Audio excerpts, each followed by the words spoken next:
Hi everyone, thanks for your time. I'm going to take a few minutes to walk you through the key points from the Metastatic Cancer Survivorship Program. I'm Cindy, I'm the Lung Cancer Care Coordinator, and I'm working with Jenny McIndoe, the Metastatic Breast Cancer Nurse. Um, I'll keep it brief and focus on what's most relevant for our team and our patients. The purpose of this presentation is to give a clear overview of the current process, highlight the gaps we're seeing, and outline some practical steps we can take to improve coordination and patient experience. The aim is to really understand the physical, psychosocial, and financial challenges faced by patients undergoing treatment for metastatic breast and lung cancer. For this slide, I just wanted to highlight the complexity of what patients with metastatic breast or lung cancer are dealing with. They experience significant physical challenges along with emotional and psychosocial stress and often financial strain as the disease progresses. These pressures overlap and can change quite quickly. The issue is that we don't clearly understand how these needs evolve over time because they're not static. They shift with treatment, disease progression, and personal circumstances. And across the health system, we currently don't have consistent ways to track or respond to these changing needs. That's really the gap this project is aiming to address. I wanted to briefly outline what this project is aiming to achieve. First, we want to embed supportive care into routine oncology by using more structured and consistent approach to patient assessments. The goal is to make supportive care a standard part of every patient's journey, not something added only when problems appear. Secondly, we're looking to measure the different types of burden patients experience: physical symptoms, emotional distress, and financial pressure, and how these present at different points in their disease.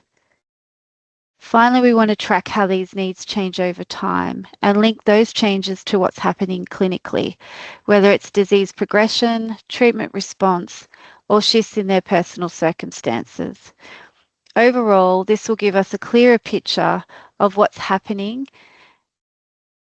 of what patients actually need at each stage, and help us respond earlier and more effectively.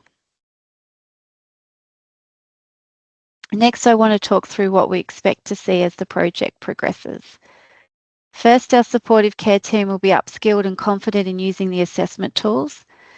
This means assessments become standard practice rather than optional, and everyone is speaking the same language when identifying patients' needs. We'll also have a standardised referral pathway that are used consistently across the service. That should translate into more timely and appropriate referrals to allied health and supportive services with fewer delays and fewer patients slipping through the cracks. Another key outcome is better documentation of patient-reported needs in the database. This will give us a much clearer and more accurate picture of what patients are actually experiencing, and over time we expect to build and enhance an understanding of how supportive care needs change across the disease trajectory. That insight will help us deliver care that's more responsive and more aligned with what patients are going through at each stage. We also anticipate improved patient engagement and satisfaction simply because we're meeting needs earlier and more consistently. All of this leads to a more targeted and effective supportive care interventions, the right support at the right time. And finally, once established, the program could be scaled to other tumour streams to broaden the impact across the service.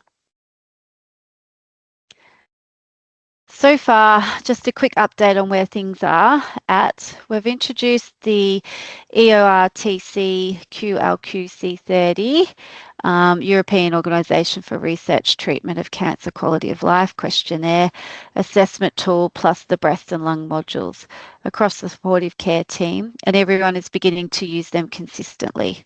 So far, 35 metastatic breast and lung cancer patients have been identified and started completing the assessments. Our target is 50 to 60, so we're progressing well. The assessments are already leading to appropriate referrals, including cancer rehab, physio, dietitians, social work, palliative care, dentals, lymphedema clinics, my aged care, and I Quit for smoking cessation.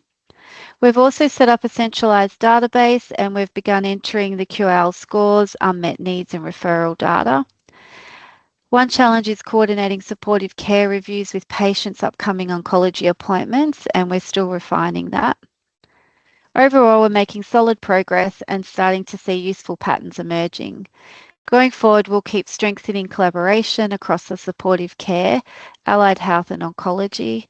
Refining assessments and referral process will help us respond earlier and more accurately to changing patients' needs. And our long-term goal is a sustainable, scalable metastatic survivorship model. Thank you.